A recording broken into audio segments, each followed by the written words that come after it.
الرحيم الحمد لله رب العالمين والصلاة والسلام على سيدنا ونبينا ومولانا أبي القاسم محمد وعلى أهل بيته الطيبين الطاهرين المعصومين أما بعد. Dear brothers and sisters in Iman, first I was planning to discuss this topic in yesterday's majlis, but then I realized that I won't be able to really do justice with it if I will take that topic in the majlis. So I avoided going into that area last night and I kept this discussion for today. We are talking about the rights of our family upon us, and we discussed the definition of family, and then in our family we discussed the role and the respect of parents in family, because we said the family is you, your spouse, your parents and your children, so they all make this one family. We cleared this misconception which exists in western part of world and then now in our back home communities also, that my family is me, my wife and my children, and my parents are not part of my family, so they are outsiders as my brothers and sisters are outsiders. Brothers and sisters, yes, they are not part of your family when we are talking the first family. Brothers and sisters come at the second stage, but your parents come part of your family. As your children are part of your family, your parents are also part of your family. As your spouse is part of family. So that is something that which is very clear in Islamic law, and this is not something which is under debate or under any difference of opinion. Yes, it has challenges, it has issues, it creates sometimes some challenges and complications, which again as a community we need to discuss and we need to come up with some reforms and some solutions. But we cannot challenge the law given by Allah subhanahu wa ta'ala, by the Prophet and by our Aimma alayhimu salatu wassalam, that the law is this, that parents are part of your family. If we had some time, since it is a major issue when we talk about family law, maybe we will later on, maybe tomorrow, when we get into again some discussion about our rights of our children upon us, again I will get some chance to touch it again, this issue of parents, because the biggest challenge for the alaykum salam for the husband and wife is that how to maintain this balance between their old parents and their young children. And this is just like Pule Sirat. It is not something less than that. You know the Sirat, there is a bridge which we have to walk on in order to enter into the paradise, and this is very difficult one. So similarly, maintaining this balance between the rights of parents, our responsibilities toward our parents, and then rights of our children and our responsibility toward our children. This is a very, very kind of a difficult task, and everyone is not able to really manage it or manage it well. Only very mature people and very intelligent people, those who have strong nerve and who can maintain the patience and the order and the discipline, and those who have very good verbal skills also, how to communicate well and how to kind of make their point very effectively and very clearly. And it also involves with enough financial resources also. If you will have more financial resources at your disposal, you may be in a better situation to maintain this balance between these two groups of people. But someone who is going paycheck to paycheck and is struggling with this basics of life, then for him it becomes very difficult to maintain this balance and to be able to keep both parties happy.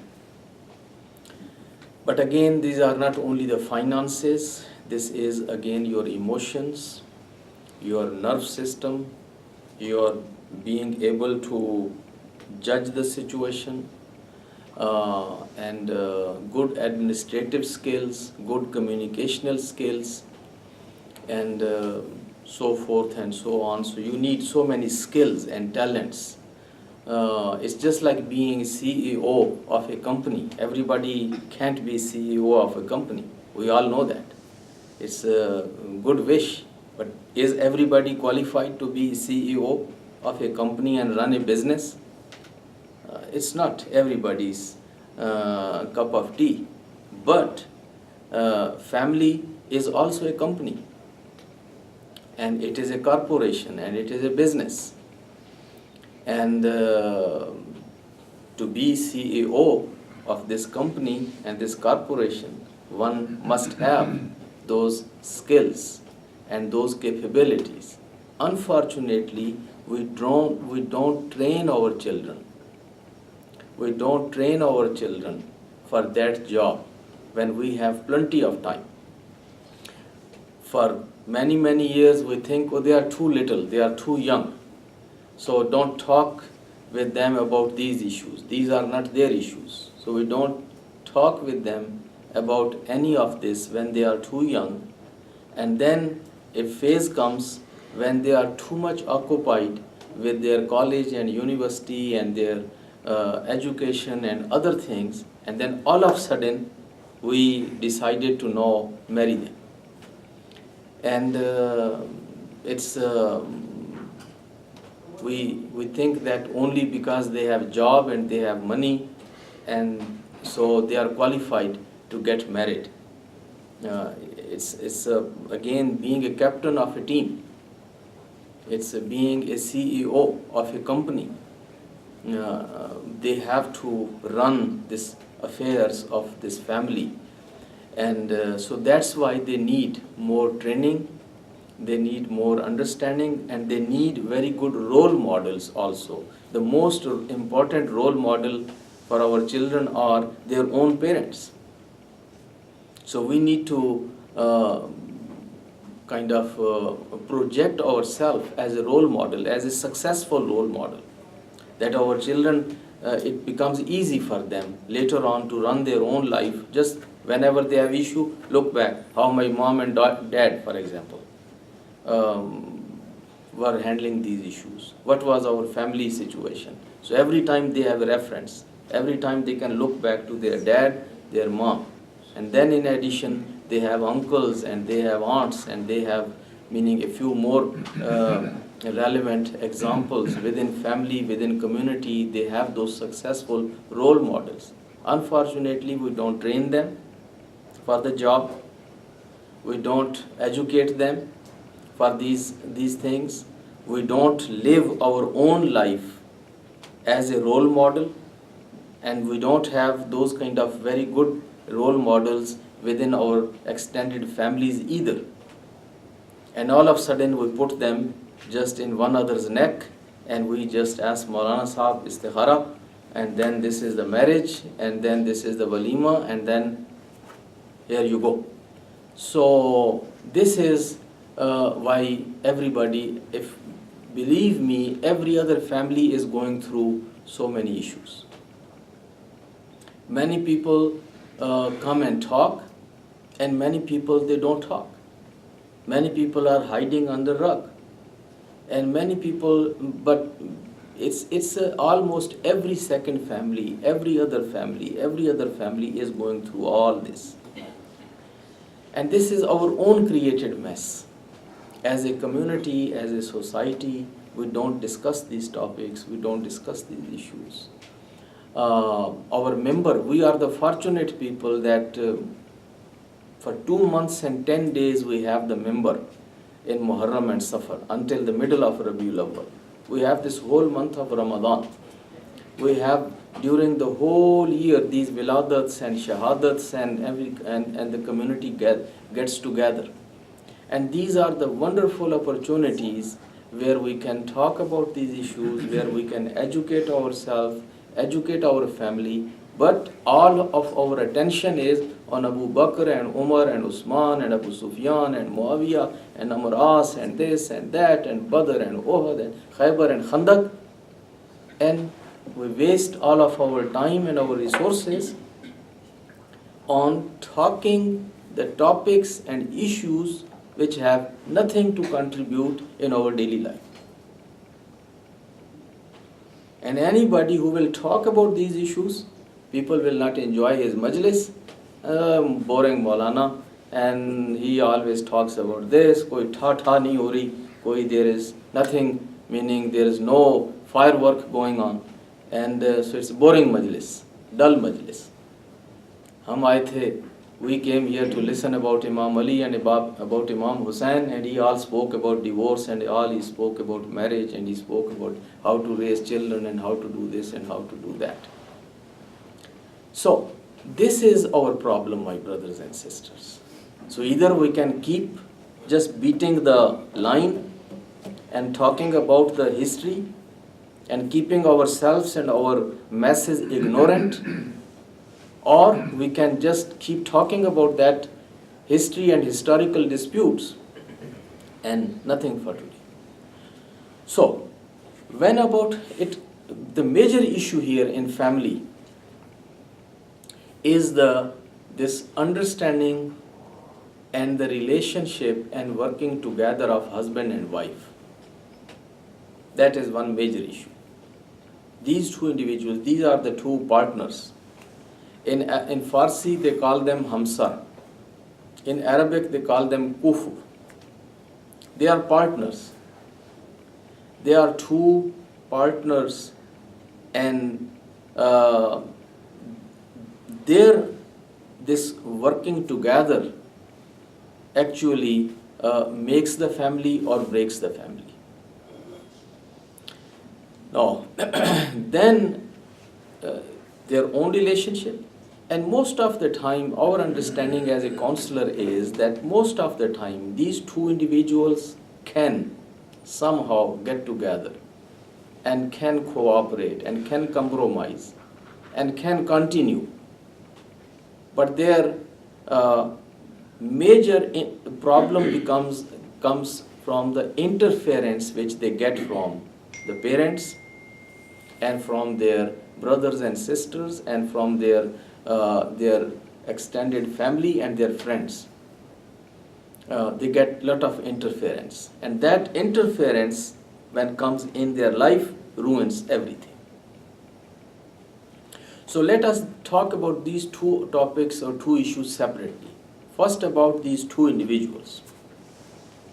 When it comes to these individuals, since our topic is for the rights, Tabarrukan, I will go with these 2-3 ayat, share with you, and then we will get into the more details.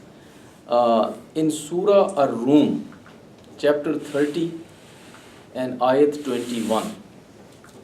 Ar-Rum, which is chapter 30, and ayat number is ayat 21, where Allah subhanahu wa ta'ala refers, he is talking about his signs, that there is a God, there is a Lord, there is a Creator, and there are signs for his existence and his being Lord and God.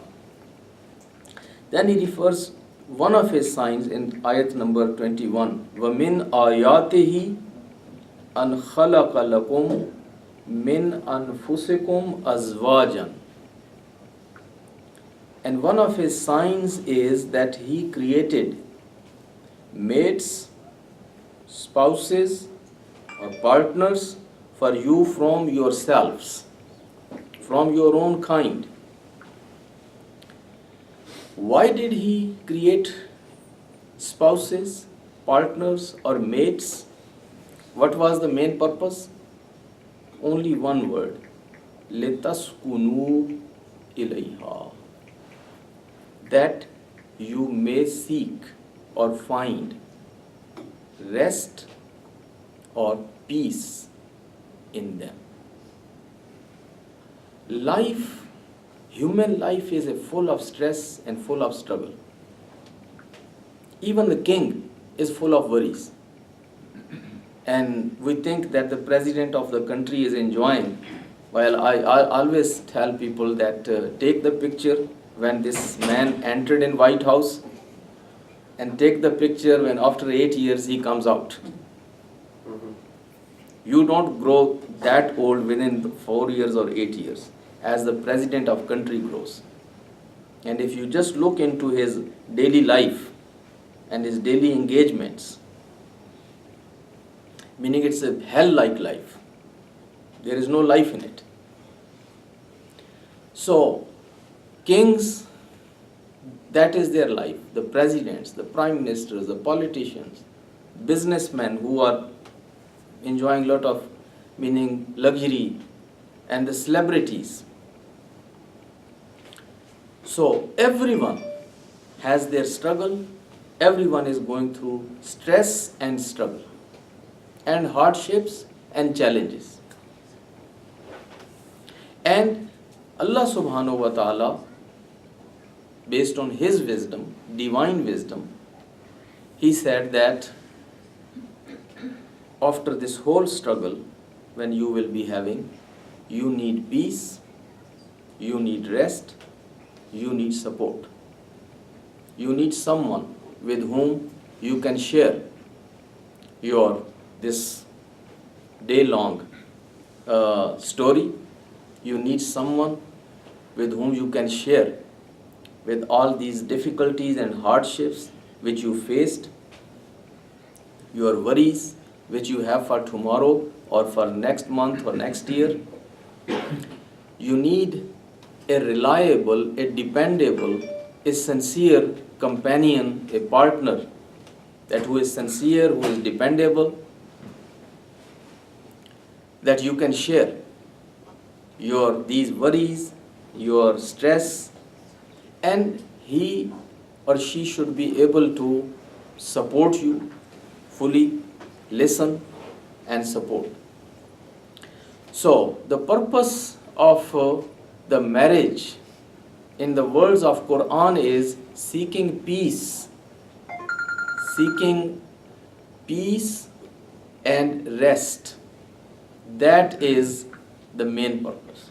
That is why, to tell you in one line, that ulama who have gone into the details when it comes to family problems and these issues which husbands and wives normally face and the family and everything. So they say if there is a peace at home, it is worth to continue. But if there is no peace, there is no worth of continuing. You mean divorce? There is no worth. Because the purpose of marriage is peace. And if this marriage is bringing peace to you, peace of mind and peace of heart, then it has worth. But if this is full of the pain and agony and problem and stress and every time grilling and every time when you enter in home, it is just like entering in hell. So if that is the home, so then it doesn't have any worth. So they decide on these two words, لِتَسْكُنُوا إِلَيْهَا. They say, see whether it is fulfilling the purpose of marriage which God had sent, God has set for this purpose. Marriage is not for raising children. Marriage is not for building big houses or for other things. Marriage is to find peace. لِتَسْكُنُوا إِلَيْهَا. That these are the words of Allah subhanahu wa ta'ala. And if this marriage is providing peace to you and rest and peace and comfort, then yes, it is fulfilling the purpose. But if it is not doing that, then it is counterproductive. And there is no worth in it. Then like old-fashioned ulama, which we were used to still tie the tail of both individuals and kind of for whole life they have to live together in that suffering. No, the researcher ulama or the today's ulama, they don't do that. They say it is unnecessary. Why you are putting two individuals in grilling oven and making them to suffer for whole life? So they need to understand the purpose of the marriage and fulfill the purpose of marriage. And if they cannot do that, then just go their own way, whatever they want to go. So that is, again, I am not saying it from myself. I have given you the verse of Quran. It is surah, it is chapter 30, surah Ar-Rum, and ayat is ayat number 21. And husband and wife both need to understand that their prime purpose is to provide peace to one another. They are peace giver. They are peace provider. And that they should be master of doing that. They need to know how their partner feels more peaceful and how they can make the life of their partner more peaceful and more comfortable. That is what they need to discover, that is what they need to learn, that is what they need to master. And that should be their main job and the main purpose. Now, we will talk about that little later. The other ayat which I would like to quote here, that is from Surah Baqarah, chapter 2, ayat 187. Where Allah subhanahu wa ta'ala, this is the last about 6-7 words of that ayat, verse. Surah Baqarah, ayat 187. Hunna libasun lakum wa antum libasun lahunna. They are your wives or libas for you and you are libas for your wives. It's not the one way, it is two way. Many times, most of us we think one way, but this is two ways. So it is ayat number 187, chapter 2, Surah Al-Baqarah, and the last